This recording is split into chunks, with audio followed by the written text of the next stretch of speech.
Well, hello, everyone. It's Jennifer Bleam. I'm going to go ahead and start my video so you've got me to look at, I guess, with my apologies. And then in a couple of minutes, I'm going to go ahead and share my screen. So let me adjust the camera just a little bit. We keep these calls pretty low key and there is no pitch. It is strictly information to try to help you get in front of your small and medium-sized business clients and sell them cybersecurity solutions. Position yourself as an expert. And we have a ton of questions today. So I'm going to jump right in and I am going to share my screen. And like I said, we keep this pretty low key so that you're going to see kind of the back end of everything going on. I'm going to move my Zoom. I know you can't see it, but it was in my way. So I like to start with current events and what is going on in the news and explain to you how you can use this inside of your marketing as an MSP. So this first one is just from a couple of days ago, and there's a couple of things I want to point out here. This is a school system that got hit with a ransomware attack. And what I want to point out inside of this article is that there's some really, really good emotional copy that you should use in your sales calls. You should point this out. You put this in your swipe file. It doesn't matter if you're in Wood County school system. It doesn't matter if you market to schools. This helps point out how crucial it is to have protections in place and how devastating the impact can be to a small business owner. So that's the point of this particular article. So this is from just less than a week ago. Wood County school superintendent says it's impossible to predict when things will get back to normal. His school system had a ransomware attack. We now have at least one computer that has internet in every single school, and that's progress. So relate to your clients. Okay, you have 3 locations. You're a chiropractor with 3 locations. You're a law firm with 2 locations. How would you function if 1, 2, 3 weeks after an attack, I'm not sure how long it's been, you had a single working computer in each location? And then it's coming up slowly. We have to be methodical in our approach to bringing the internet back up. We don't want to reinfect the system. Okay, not a whole lot of emotion there. Sorry, this particular website, it renders weird. It keeps popping up ads, and that's just the way the website is written. They had protections in place, but obviously they got infected anyway. Some of the other emotional pieces here is this. A total rebuild of the school system's computer system is taking place.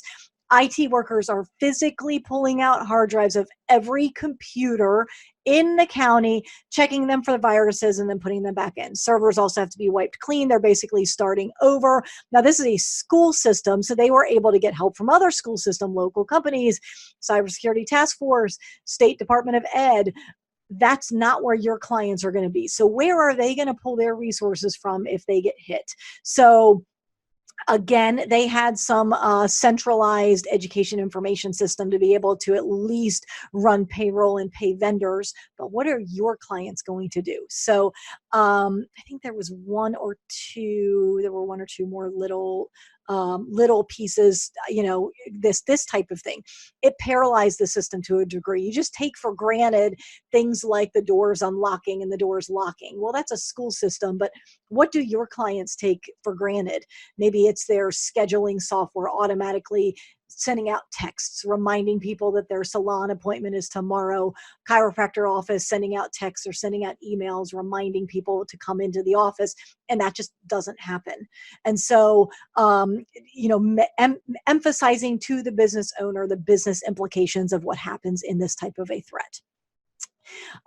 Okay, this one was interesting, less because of how you can use this in your marketing and more because, to my knowledge, this is the first time something like this has happened. So this is a breach, affected 1 million people. It was only caught because the hacker maxed out their storage. It threw off an alarm saying, hey, an alert to the IT company saying the storage is full. Now, that's not what makes this particularly memorable. Now, in case you are fighting some aging eyes like I am, to my knowledge, this is the first time that the Federal Trade Commission of the US is actually suing an IT company. And so this is a Utah-based company. They were breached way back in 2014, which really seems patently unfair because I'm not sure many of us were talking about cybersecurity 5 years ago, 5.5 years ago. So they were first breached in May of 2014. And then in March of 2016, they were breached again. I think it was 17 breaches over 21 months. So that's almost one time a month. It's not necessarily notable because of the breach itself, but it's notable because this is the first time that the FTC is suing an IT company, at least to my knowledge. So I wanted to show you that article. And then the last one, this is from today. This is an awesome opportunity to do some newsjacking. So if you're not familiar with newsjacking, the concept of newsjacking is that you take a legitimate current event, talk about that current event, but in such a way that you're able to promote yourself and your services. So in this case, if you are anything like me, all of my friends are talking about Disney Plus. And over the last week, they've been talking about how they watched Sound of Music, or they watched reruns of The Office, or they watched the Mandalorian, right? Those are kind of those are not necessarily the big headlines about Disney Plus. But guess what? Just a few hours after Disney Plus came up, it was hacked, and the credentials are all ready for sale on the dark web. Here is how you can newsjack. Hey guys, do a Facebook Live, a Facebook post, an email blast. If your Disney Plus account was hacked, here's what to do. Now, I don't love all of the recommendations inside of here, but it will give you soup starters. So first of all, change your password. Please tell me you didn't use one of your same old passwords, like I hate passwords 123. So if you did, perfect example of why you shouldn't be reusing passwords, Mr. Client, Mr. Prospect, which is their second point. I would not say use a password checker from Chrome. That's just me. But using third-party tools, I would probably say use a password manager. Use that as an opportunity to push your password manager. Get two-factor authentication in place. This is great for your prospects to hear, because if their IT company isn't talking to them about it, now you are. You've planted a little bit of a bomb for the competition, which is always fun. And if any of your clients are pushing back about 2FA or multi-factor, this is a great opportunity to say, this is why we want to do it. And honestly, you can probably come up with a couple more. So 3 or 4 things that you should do if you know or suspect that your Disney Plus account was hacked. Okay, so I always like to start with some current events and how you can use it inside of your MSP, your IT service practice, to build awareness and let people know what's going on. So I want to the joys of being live on camera is that I also want to take a look and make sure we are not getting any comments about not being able to see the screen, or feedback on my suggestions, which of course I minimized everything, and so now trying to get back to it is fabulous. The joys of a live webinar. Let me do this. Let me stop the share so that I can see the chat. It's kind of obnoxious that I have to do that, but that is the way that it is working. Okay, so let me start my share again, just so you can see the various questions that we've got going on. So Brent had asked, what is the best marketing strategy to bring awareness to an established account base of 1,000 plus clients who are using our company for non-IT related solutions? So they are currently a copier company. I believe they are looking to add some managed services and managed security. So a couple of things. Obviously, the question behind the question is that your clients aren't currently looking at you as a cybersecurity expert. So what is the best way to get in front of that and help to turn that tide a little bit? So my favorite is events. I actually spoke at an event that a copier company did, and it was a phenomenal event. And they rented out a NBA stadium, the practice room, or the like the boardroom kind of a thing, wherever all the NBA players line up and they watch the game reel and they watch all the, we're going to study the competition and see what they're doing. That room, and they packed it full of about 40 people, and they did appetizers. It was actually in the evening, so they did appetizers first. Did a quick, here's who we all are. Hopefully, you chatted with each other during the appetizer and the mixing time. And then they did a 40-ish minute presentation that was compelling. It was about what every small business owner needs to do to keep themselves safe from hackers and cybersecurity threats. Something like that was the theme. And they brought different people up simply to get different faces and different presentation styles and to keep that 45 minutes interesting. And one of the things that they did was a simulated ransomware attack. So it was literally just screenshots. They weren't actually clicking on anything. They weren't actually infecting anything, but they had put together a series of screenshots. And so 40 people in the room, they were all small business owners. It was probably 30 companies. And they were all in the 10 to 100 employees. So very much in the typical sweet spot of an MSP or a copier company. And as we were going through that demo, they were stunned. They had no idea it was that bad. They had no idea how crazy. Okay, my phone is ringing. Interesting. And I'm on do not disturb. So I'm going to do not disturb again. Sorry about that.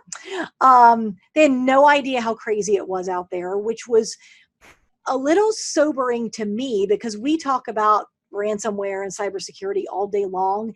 And so our tendency is to think our clients and prospects already know about it. So literally we did a simulated ransomware with some screenshots. I think this has been about 6-8 months ago. We had them raise their hand. How many of you would have been fooled? Yeah, probably me too.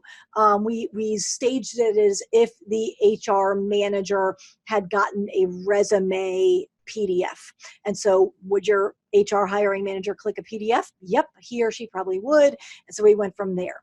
That's one really good way to get a chunk of clients in the room and say, guys, listen, we're about a lot more than just copiers. So that's one way. Great way to bring awareness, copier clients. Okay, so that is one strategy.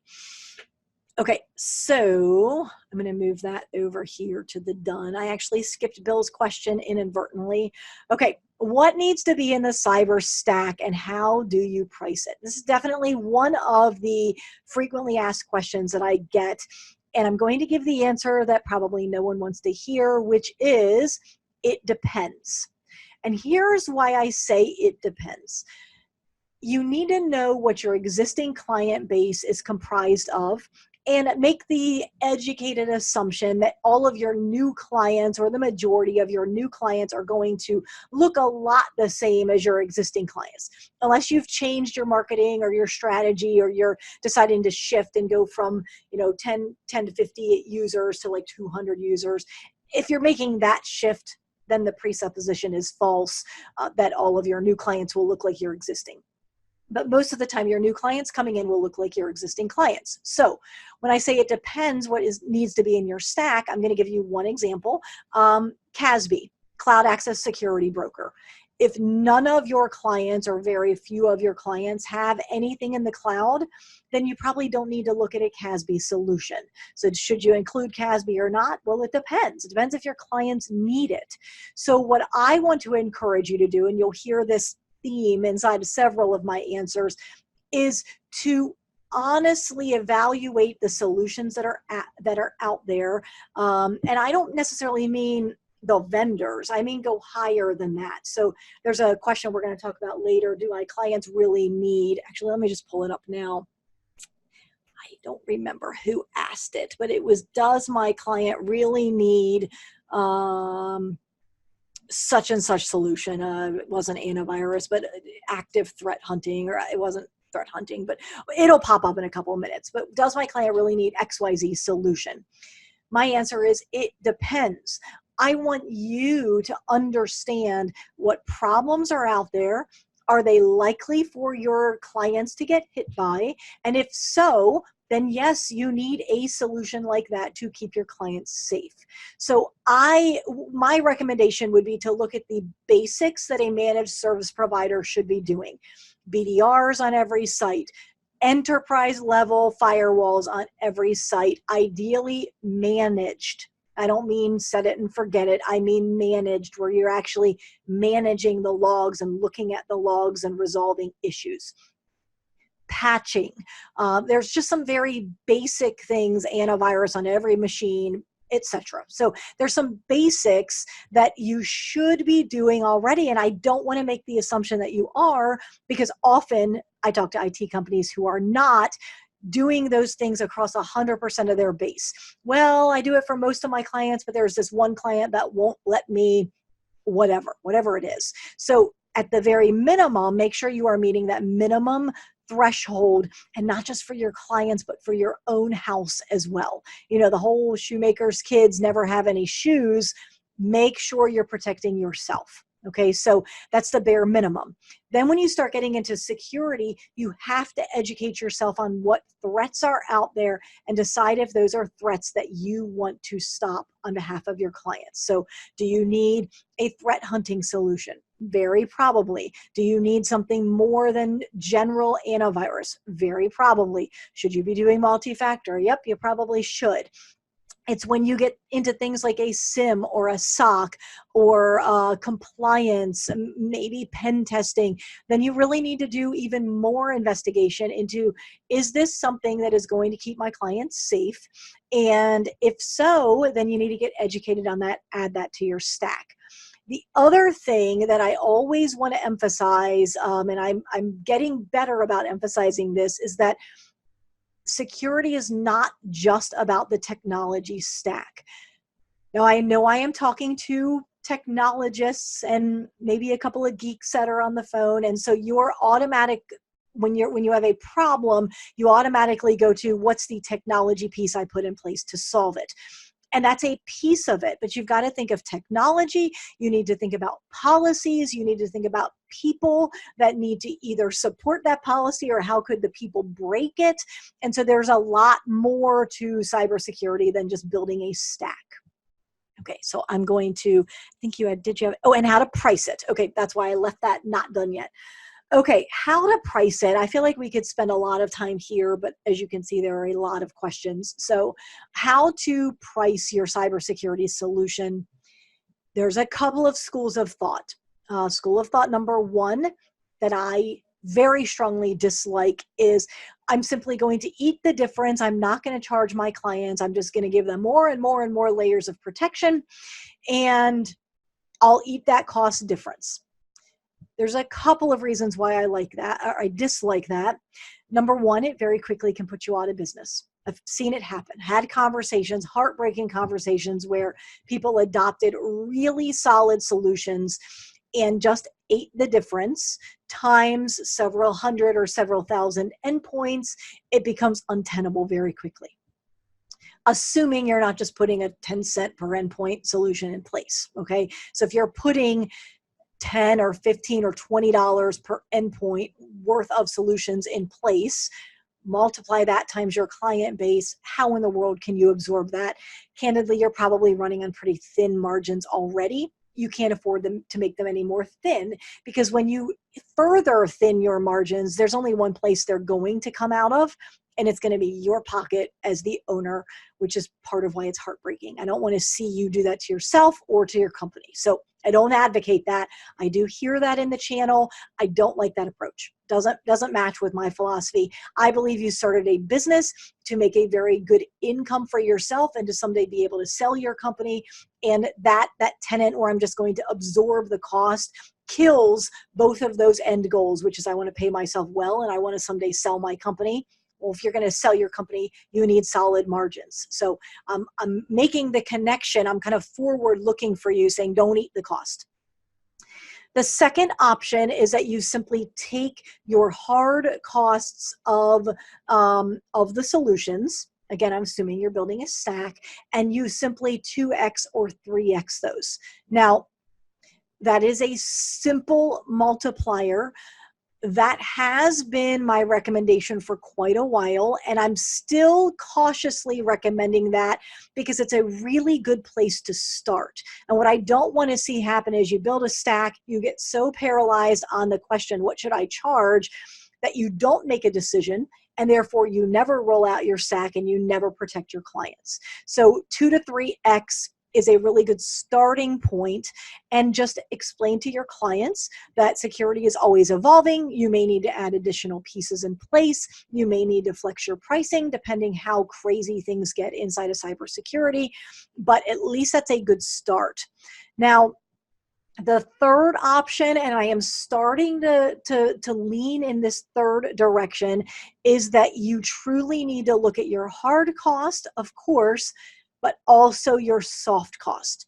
And the reason I am saying that is that a lot of vendors will use the terms managed security or fully managed as if all you have to do is push the solution out, reboot the machine, and you're now hands off. And there are some vendors that deliver that, but for the most part, they are going to give you recommendations. They are going to give you a step-by-step checklist, but you and your team are going to need to follow that checklist, which means you're not hands-off, which means that there are labor costs involved. And even if you are hands-off, there are labor costs involved to deploy the solution, to write SOPs around the solution, to educate the clients around the solution. So there's always a labor cost, and sometimes it is surprisingly high. So I'm starting to lean away from the 2x to 3x approach, even though I recently wrote an article advocating that approach, but I'm very transparent. Things change very quickly. And so a year and a half ago, 2x to 3x really did work. Today, I'm a little cautious about recommending that simply because there is more labor involved in the traditional stack today than there was a year or two ago. So I hope that makes sense.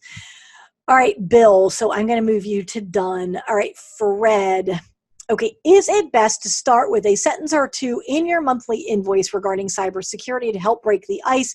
Let them know, let your clients know that you offer security as a service and that they need it. When dealing with small business owners, often the accounting receivable, the AR person is the owner. Okay, so I'm going to reframe this question for you because I believe the question behind the question is, what is the best way to position myself as the MSP, as a cybersecurity expert with my clients? I think that's the question behind the question. If I want to break the ice, let them know that I offer cybersecurity, is the best way to do that on an invoice. The very short answer, I'm looking at the clock because we're okay on time. The very short answer is I don't think so. I don't think the invoice is the best way to say, hey, we now offer cybersecurity services. For one thing, when the client is paying their invoice, we could get into, are they paying it manually, or this is just an invoice after the fact? If it's just an invoice after the fact and you've already ACH'd the money, they're dragging that invoice maybe into their accounting folder. They're probably never even looking at it. So that would be point number one. Point number two is if they're opening the invoice, they're not in a great frame of mind for you to be pitching them. So I would prefer, if I reframe your question to what's the best way to make myself be a cybersecurity expert, is I recommend that you look at the existing marketing you have in place. Maybe you have an email newsletter. Maybe you do a weekly email tech tips. Maybe you have a blog post. I don't know what your stack looks like when it comes to marketing, but what I recommend is that you take that existing plate that you're spinning, or a series of plates that you're spinning, 3 or 4 different marketing tactics, and replace some of those components where right now you are traditionally talking about managed services and technology, and pull some of the technology content out and instead replace it with cybersecurity specific content.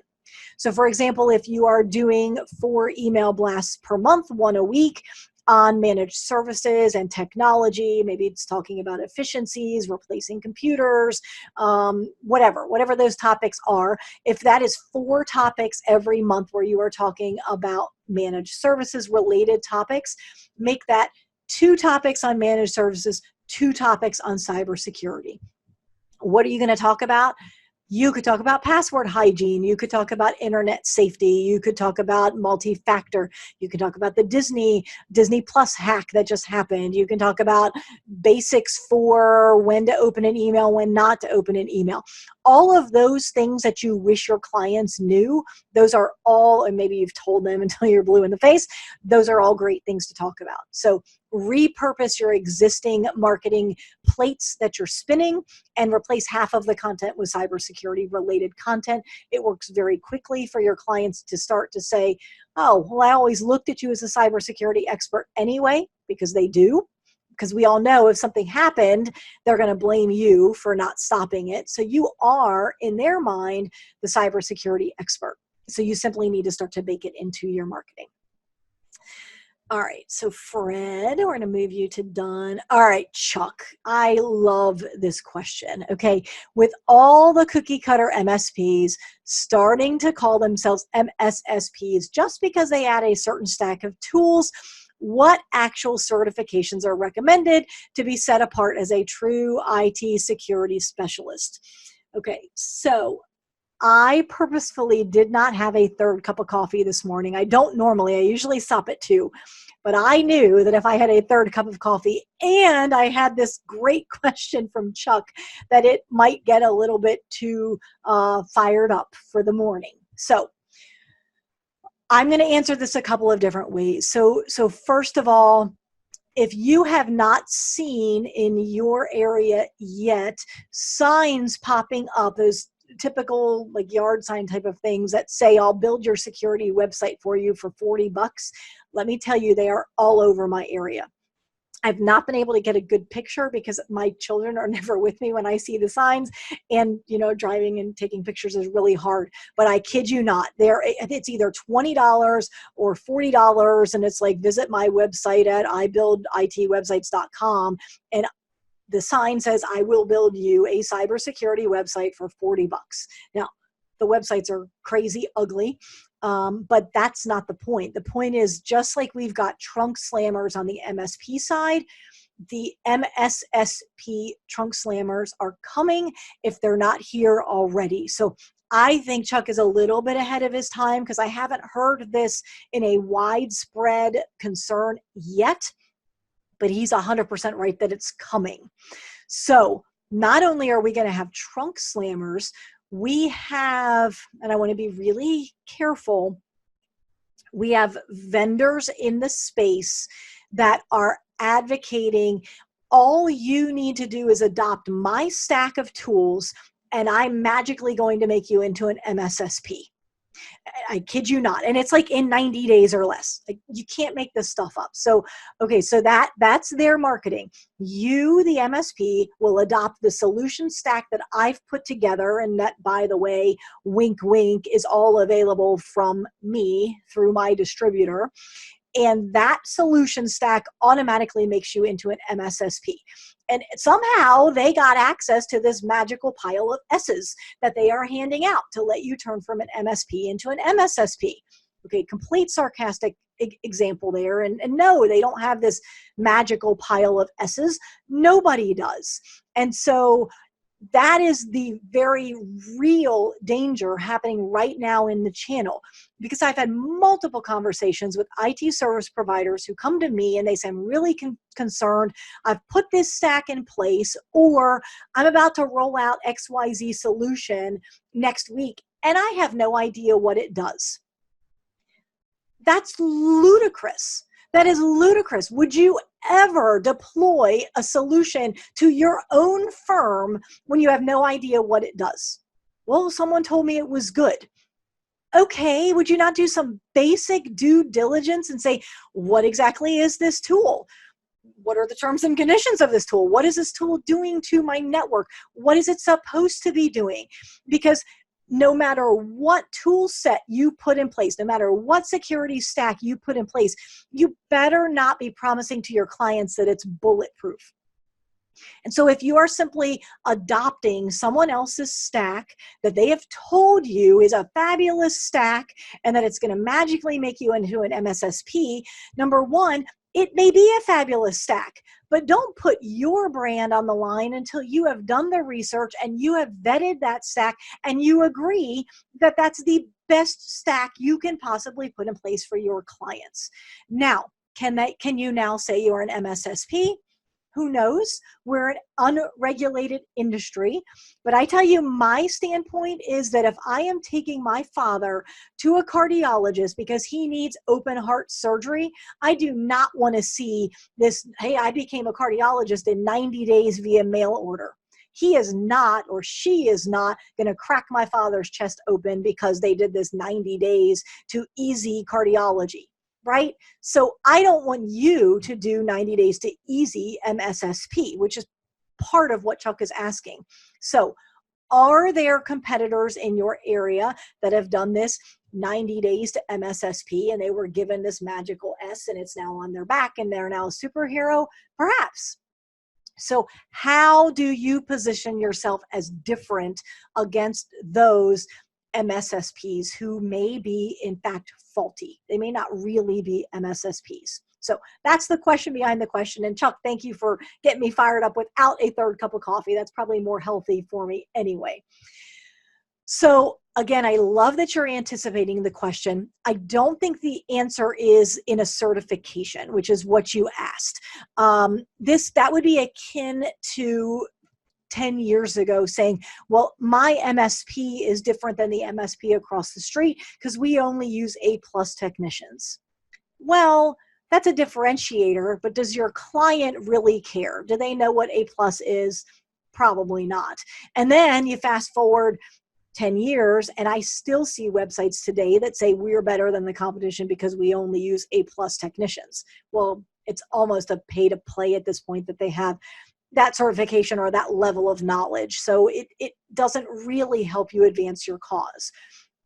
What I would prefer is for you to create a 7 things we have done inside of our own company to make sure we are safe and secure and how that helps you.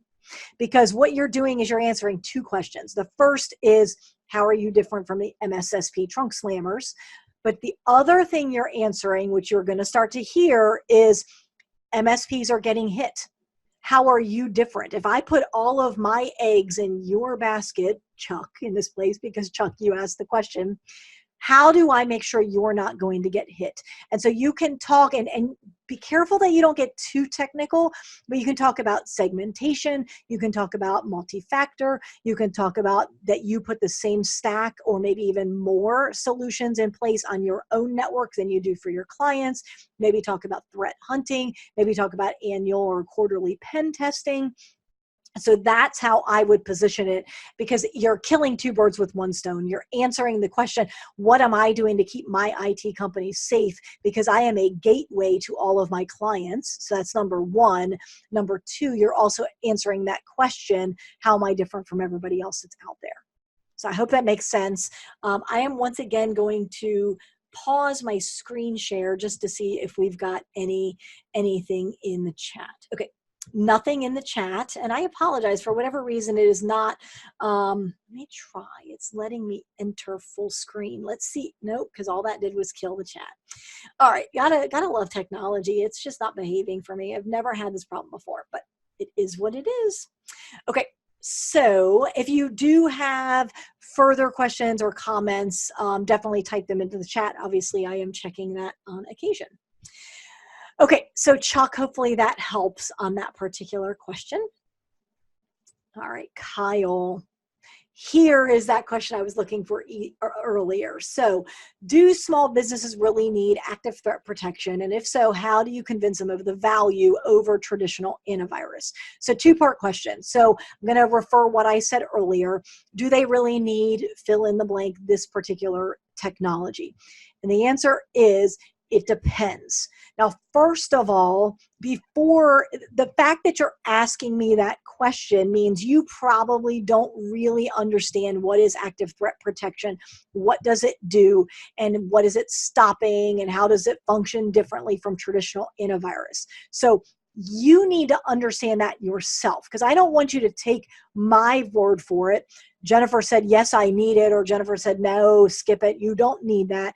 I want you to understand what the solution does and how it functions and what protections it puts in place. Because one solution, let's say active threat protection. Okay, let's say that's the best thing, the best option, and you find company ABC and you believe that that is a solution you need and that ABC company is the best provider of that solution and that it protects 99% of the time against whatever active threat protection is supposed to do. That is one piece of the puzzle. Never would I advocate, hey, just roll out a single solution. It's going to do everything, because that's simply not the case. It is going to do what it does, and hopefully you're going to find the best solution and the best vendor who does what it does, but it does one thing. It covers one piece of the puzzle. So I want you to do some research and some Google stalking. What is active threat hunting? How is active, or you didn't even say active threat hunting, you said active threat protection. So how does active threat protection vary from antivirus? So I want you to understand that from a technical standpoint, because then you can make the educated decision, do I really need to make this investment or not? If no, then the second part of your question is null and void, of course. But if yes, now we get into the conversation of how do I help my clients see the value? So let me tell you what not to do, and then I'll tell you what to do. What you don't want to do is walk in and say to your client, I just spent the last month understanding the difference between traditional antivirus and active threat protection, and you need the active threat protection because, and you start to geek out on them because that's where you are. You're very technical. You've just vetted this. You're very excited. You decided they needed it based on your research. You've got confidence in yourself. You talked to the vendors. You did a proof of concept or you did a demo, and you now know you have the best solution. And you're going to be excited. And from a technology standpoint, it's exciting. And from a technology standpoint, go to all the IT conferences and geek out on it. But when you walk into your client meetings, you have to switch hats. You have to take off your geek hat. You have to put on the business owner who hates technology or who tolerates technology. You have to put on that hat because that's who you're speaking to. And so if you go in and you say, Mr. Client, we need to uninstall your old antivirus that I sold you, and we need to put in place active threat protection, what are they going to say? They're going to say, what's wrong with what you sold me? Well, that was always good enough before. Do I really need this? How much does it cost? Right? So anytime I'm coaching one of my students and they say, yeah, I told my client they needed a new solution, and the client immediately pushed back and started asking all of these types of questions, I say, all right, let's talk about it. Rewind as best as you can recall. Tell me what you said to the client. And almost invariably it is, well, I told them they needed a new widget. Fill in the blank. They needed active threat protection. They needed threat hunting. They needed a new DNS filter. They needed a new whatever. They needed a new insert technology here. Well, if you think like a business savvy, non-technical lawyer, accountant, whatever, okay? If you think like that person and someone walks in and says, hey, Mr. Business Owner, you need a new widget, you're immediately going to ask the same level of questions. Well, what's a widget? Why do I need one? Why didn't I need one yesterday, but I need one today? What's wrong with the old widget that you sold me? Well, how much is this going to cost? Well, help me justify the value. And so when you lead in that conversation with technology, you are inviting questions and roadblocks. Now, if you lead with the value proposition, okay, so I'm gonna make this up because I am not an expert in active threat protection. But let's pretend like it's threat hunting, because I know a little bit more about that. If you say to your client, you know, we've got a lot of protections in place. However, A lot of those protections right now are simply a barrier for the bad guy. So if you think about it like your house, and I'm a big believer in analogies because we can all relate to those. If you think about it like your house, right now we have things like alarm systems and doors and windows, and we have a barking dog, and we have all these things in place to keep the bad guys out. But what we don't have is any kind of a system to tell us when the bad guys get in. And obviously that's a bit of a concern, I would think, right? Because what if right now you've got a bad guy in your network and he or she is downloading your client lists and looking at your social security numbers of your employees and downloading your pricing lists and maybe gathering passwords and looking at your plans for acquisition? Is that okay with you if there's a bad guy inside your network? And they're going to say no. Like, yeah, I kind of didn't think so. That's why we've got to put some protections in place to alert them, to alert us when the bad guy gets in, and then we can kick them out and do any kind of damage control that we need to. Now, nowhere in there did I say, and we need to put a threat hunting solution in place. I didn't say that. I said right now we have a gap. Here's the problem. Is that an issue for your business? Yes. Awesome. Let's fix the problem. That's it. I never said we need a new threat hunting solution. I didn't say we need a new firewall or a new DNS. So the challenge is when you, as the technician and the technical person and with the brain of a tech, try to speak geek speak to your client, there is a massive disconnect. And most of you have done really well with learning that on the managed side. And some of you even have as your core values, no geek speak, right? We speak plain English, which is clearly difficult for me this morning, but you speak plain English. Hold on to that core value when it comes to cybersecurity as well, because it will serve you very, very well.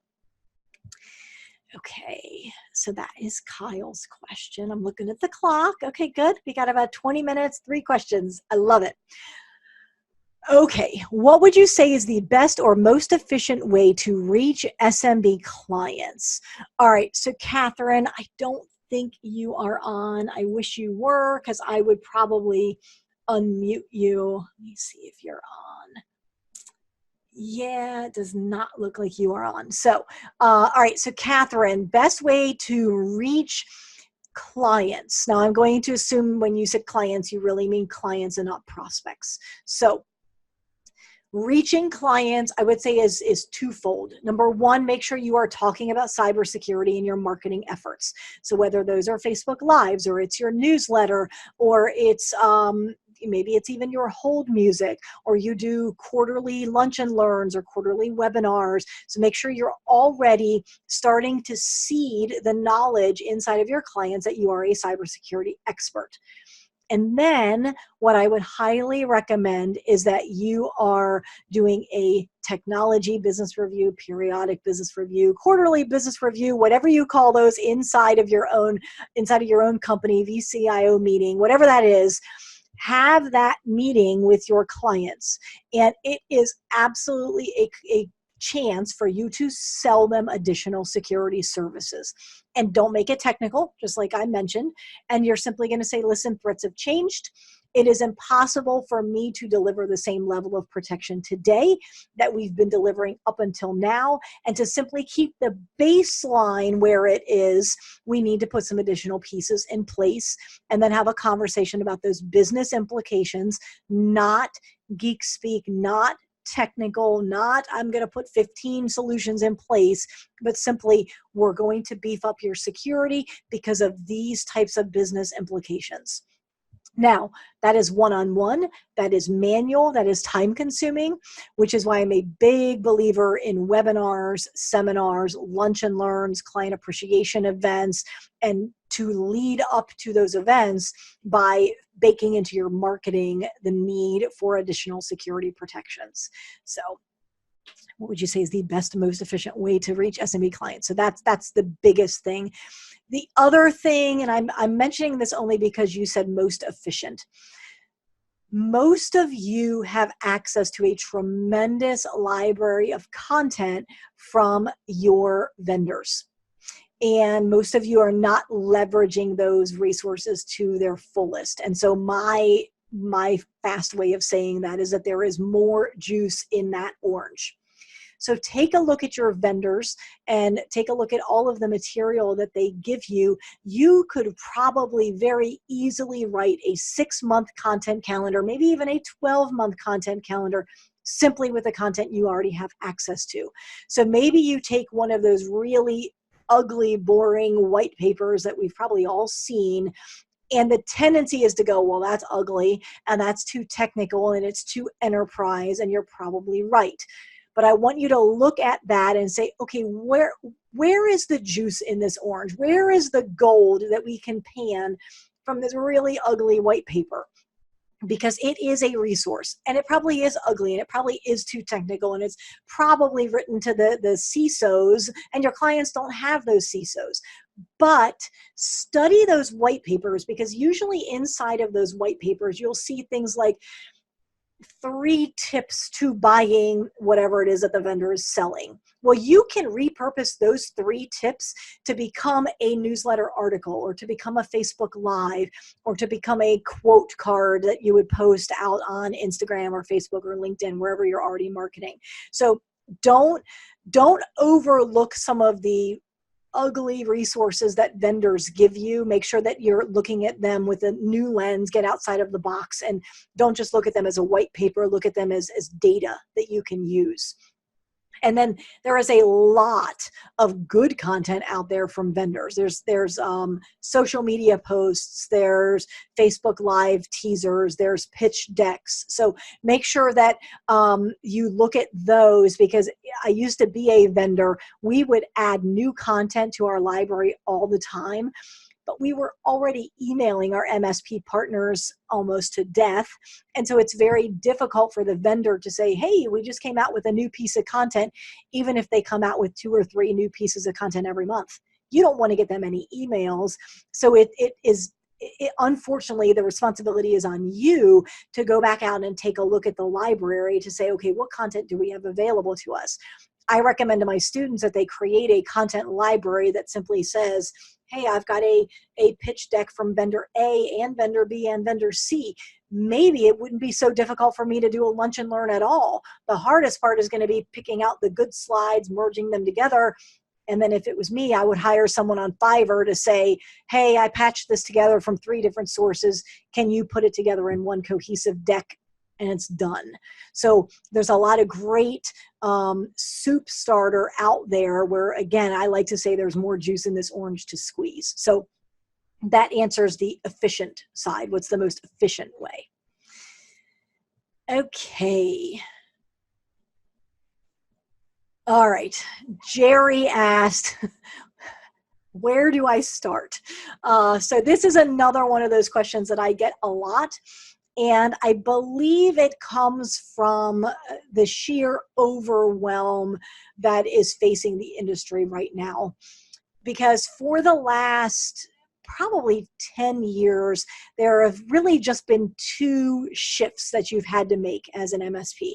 The first shift was when cloud came out, and the second shift was when BDR came out. Okay, so those were fairly major, at least in our heads, maybe not so much in real life, but they were shifts. We had to shift our messaging, and we had to have conversations with clients about specifically around BDR, why a removable tape drive was okay last year, but now this year you're recommending that I get a BDR and pay you something every single month, whereas last year it was okay for it just to be, a one-time cost. So those were really the 2 big shifts that had to happen in our market. And it didn't require you to learn a whole new vocabulary. It didn't require you to sift through 80 or 90 or 100 new vendors. So if you wanted to move into the cloud space, there were probably 10-ish vendors, and you probably very quickly narrowed it down to 3 vendors, and you're like, okay, are we doing cloud or not? Are we doing hosted desktops or not? How are we going to deliver cloud? Are we simply going to put some data in the cloud? It became, at first, there was this big hoopla, and then after a couple of months, it settled down and things shook out pretty easily. And those conversations were very easy to have. Same with BDR. Once you got the presentation down, prospects were easy to sell. You just rolled it in and you move forward. Conversations with clients took a little longer. Some of them adopted it immediately. Some of them adopted it over the next 2 or 3 years. And hopefully by now, all or most of your clients have a BDR. That same thing is going to happen with cybersecurity, where your clients are going to adopt cybersecurity, existing clients, over the next 1 to 3 years. The difference is there is a completely new vocabulary. There's a completely new skill set and way of thinking that you need to cultivate. And then maybe, worst of all, are the literally dozens of vendors that you have to try to sort through, sift their messaging, understand what they're saying. And quite a few of those vendors have come from the enterprise space, and their messaging is very confusing to MSPs because they're used to speaking to high-level CISOs. They're used to talking to the multi-million-dollar companies, and they don't even know how to message to an MSP, which is a whole nother rabbit that I could chase for a very long time. And so, unfortunately, you have to be able to sort through those messages. So where do you start is building your stack. And in order to build your stack, you need to understand what threats are out there. And once you understand what threats are out there, then you're going to start to match up the threats with the general categories of solutions. So because there is a threat, we'll just use the example from earlier, because there is a threat of a bad actor getting into the network and we don't have any visibility into that, is that a very real threat? Yes or no? If no, you don't need any solutions that have to do with recognizing a bad actor in your network. If yes, and you are a believer that you want to shorten dwell time, the distance between bad guy getting in and bad guy getting discovered, then you're going to need to say, okay, that is a problem. I've got to figure out how to see these bad guys, bad girls, bad state actors, and I want to reduce dwell time. So now that's a problem I'm solving for, which incidentally is the way your brains are wired. Your brains like to solve problems. Now I have a problem. What are the types of solutions that can solve that problem? So you may say threat hunting. Okay, great. I decided I want a threat hunting solution to solve the problem of decreasing dwell time. Awesome. Just going through that mental exercise, you now know you're looking for a threat hunting solution, and you can start to look for the best threat hunting vendor on the marketplace. What I would encourage you to do is when you're talking to vendors at shows or when they're calling you or they're reaching out to you via email, ask them, what is the problem you solve?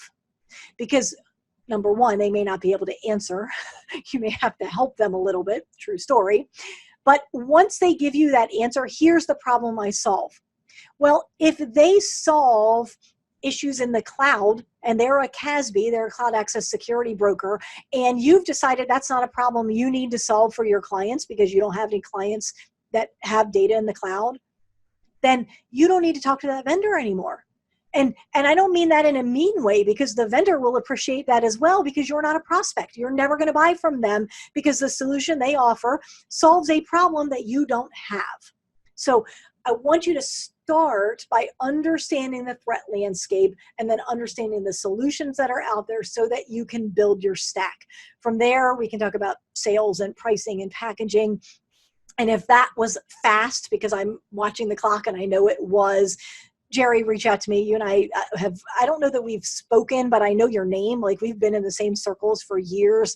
Just reach out to me. Let's hop on a call and we'll help you get unstuck and help you get down this road. So, okay. All right, John. Okay, John, I'm going to be honest. I saved your question till last because I'm not sure what you're asking me. Your question is, what CRM software should I be using to be an MSP sales hero? Now, Number one, I love that you are saying sales hero, because my course and my coaching is all talking about cybersecurity hero, because I firmly believe that that's what every MSP wants to be. They want to be the cybersecurity hero for their clients, where you are stopping speeding bullets and doing all the things that superheroes do. So I love that. What CRM software should you use? I don't think that there is an answer to that question. What CRM should you be using? I don't know if you're asking what PSA should you be using, what database you should be using. So I don't know how to answer this, because I'm not sure that it really matters. Because here's the reality. Pick a database software, pick a PSA based on what you need it to do today, roll it out to the best of your ability, and then understand that business being what business is, in 2 or 3 or 4 years, you may outgrow that solution, because your business and you personally will be in a very different place, and you're going to need to roll out something else anyway. So while I don't fully understand your question and how you're making a connection between cybersecurity and CRM, and I'm missing that connection, and it just could be me. But I would just say pick something, do a little bit of due diligence, pick something. You can go out to forums and say, what's the best CRM or what's the best PSA? And you're going to have people talking to you on both sides of the fence. There's 2 or 3 big PSA players. There's multiple CRM players. What I would say is make a list of what you need it to do, find a solution, and jump in like it's the deep end of the swimming pool. Jump in, go all in, make it work for your business. Understand that there is no piece of software that I've ever found that is perfect. Every software has bugs. Every software you're going to have to create workarounds. There is no software that's perfect, and there's no software that's going to be perfect for your company. And so jump in, get it deployed the best you can, have it check whatever boxes are mandatory, have it check as many of the nice to have boxes as possible, and just absorb the fact that it will never be perfect and roll with it. And the other thing that I would say is avoid the temptation in a year or 2 or 3 to say, I've been with ABC and I'm considering going to XYZ, unless there is a really compelling business reason to do so.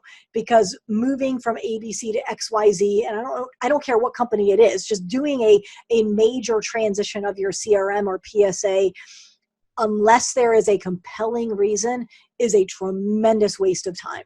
That's why I would say pick one and go all in and make it work, and recognize it will never be perfect. If you're with ABC, I guarantee you XYZ isn't perfect either. And you may not know it for a full year, and you'll have to migrate data and spin it all up and automate it and create all the craziness that goes along with doing a major migration. So that would be my recommendation. I wish you were on. You're not. You'll probably watch this on replay and tell me that I completely missed your question. If I did, I apologize. You can email me, or ask me on next month's Ask Me Anything webinar. Okay, so I'm going to stop sharing my screen. We move John and see if any questions came in. I know we've got about 2 minutes.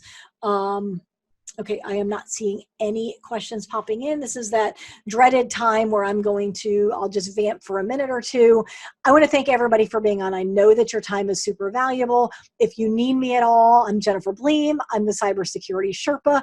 I help companies who are at Cybersecurity Zero go to Cybersecurity Hero, where you get to the top of the mountain, you plant your flag, you're selling cybersecurity highly effectively and highly profitably and easily. And it's actually a lot of fun, and it's much more difficult than most people make it. So if you are anywhere on the journey up the mountain and you're feeling like you're just not making progress as fast as you can, reach out to me. I am happy to help. Like I mentioned, this is a zero pitch environment. So that's not the purpose of this webinar. This webinar is all about helping MSPs grasp these types of concepts that are very difficult to wrap your heads around. vendors and the threats and the pricing, and how do I go back to my clients when I've said all you can eat and now I need to charge them more. So these are thorny issues. Hopefully I've given you some meat to chew on. Let me know how I can help, and I'm going to go ahead and disconnect. I know we're about a minute early, but I'm not seeing any questions come in, so I'm going to give you a minute of your day back. Thank you again for your time, and we will talk soon. Hope to see you on next month's call.